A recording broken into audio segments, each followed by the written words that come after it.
Assalamualaikum warahmatullahi wabarakatuh. Selamat pagi, siang, sore, atau malam, Bu Mei, selaku dosen pengampu mata kuliah Statistik Sosial dan para penonton video saya hari ini.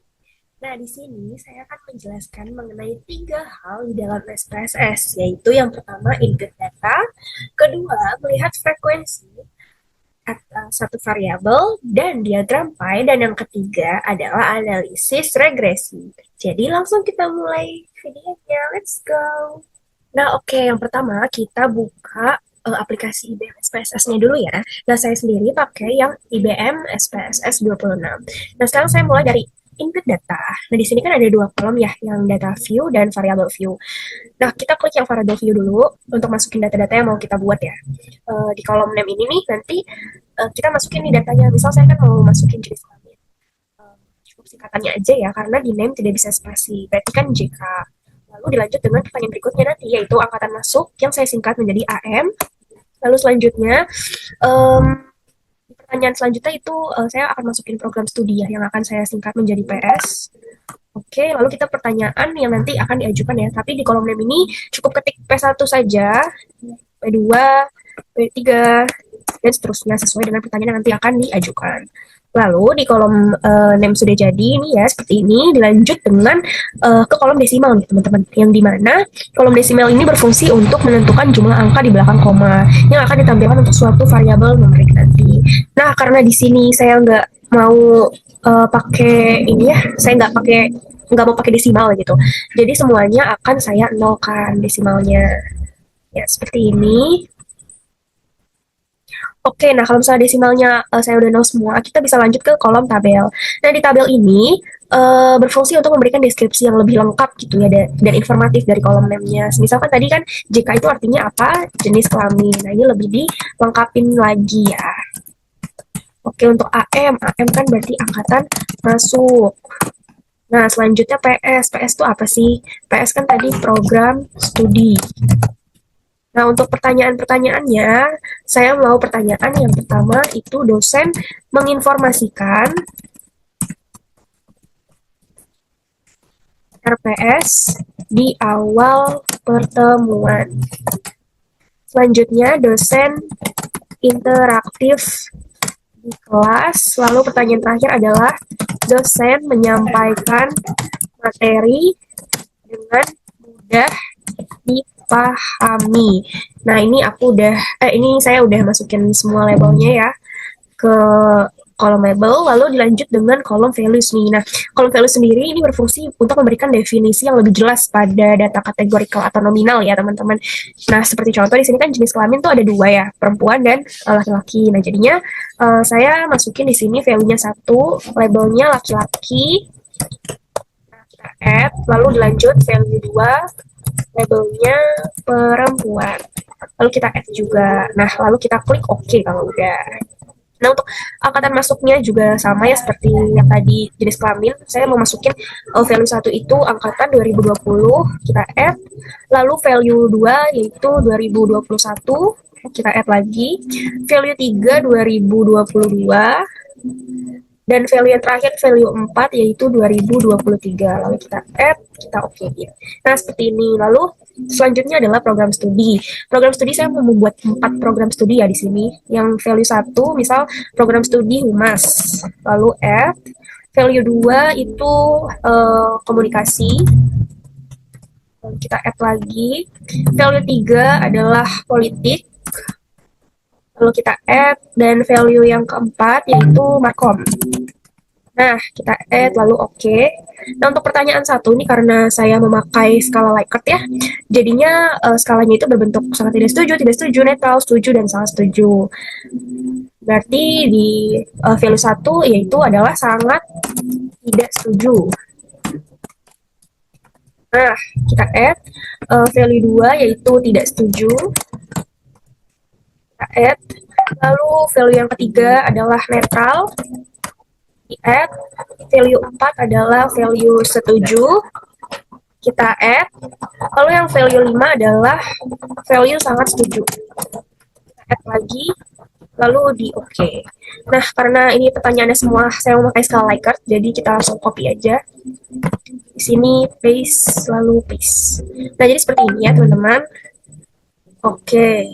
Nah, kalau misalnya sudah di values, kita lanjut ke kolom measure nih. Nah, measure di sini berfungsi untuk menentukan skala pengukuran dari variabel. Nah, di sini kan di skala measure kan ada scale, ordinal, nominal. Nah, untuk jenis kelamin sendiri, dia itu memakai nominal ya, karena angkanya itu bukan perhitungan. Nah, di angkatan masuk ini kita memakai scale ya teman-teman, karena besar kecilnya itu saling terkait dan datanya juga bisa dianalisis sama seperti angkatan masuk, program studi, lalu pertanyaan-pertanyaan juga semuanya memakai scale.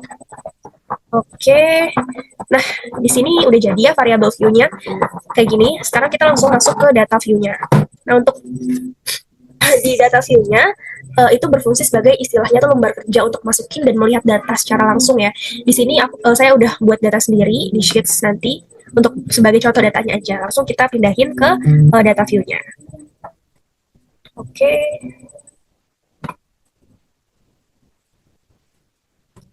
nah, di sini kita pindahin.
Nah ini udah saya pindahin semua ya. Oke, nah ini adalah contoh dari hasil data yang sudah diisi dan tampilan di data view-nya seperti ini ya teman-teman. Jadi input data sudah selesai di sini. Oke, nanti kita karena ini input data sudah selesai, mari kita masuk ke frekuensi satu variabel dan diagram pi-nya. Semuanya, sekarang kita lanjut untuk melihat frekuensi satu variabel dan diagram pi. Nah, di sini saya udah punya data ya, yang dimana datanya ini sudah diisi juga. Nah, caranya yaitu kita ke analyze ya. Kita ke analyze nih, lalu pilih yang descriptive statistik, lalu klik yang frekuensinya. Oke, lalu semuanya ini kita pindahkan ke variabel dengan cara klik panahnya. Nah, lalu untuk melihat diagram pi-nya, kita klik charts, lalu klik yang diagram pi, karena saya sendiri pengennya yang pi charts ya. Lalu kalau sudah, klik continue, lalu oke. Nah, ini kita tunggu dulu ya sampai keluar semua diagram dan frekuensinya. Dari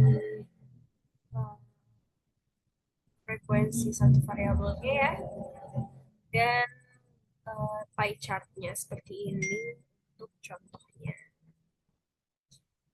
Oke, mari kita lanjut ke analisis regresi. Oke, nah sekarang yang terakhir adalah analisis regresi, teman-teman. Ya, jadi analisis regresi ini berfungsi untuk menganalisis hubungan antara variabel dependen dan satu atau lebih variabel independen. Nah, kita langsung masuk. Kita sebelum kita regresi, kita ke transform dulu, lalu kita klik complete variabel, yang dimana oke, aku reset dulu ya sebentar. Nah, oke, yang dimana target variabel kita ketik X, lalu number expression sampai 8, kita pindah ke bagian number expression, lalu masing-masing teks ditambahin ya, seperti ini.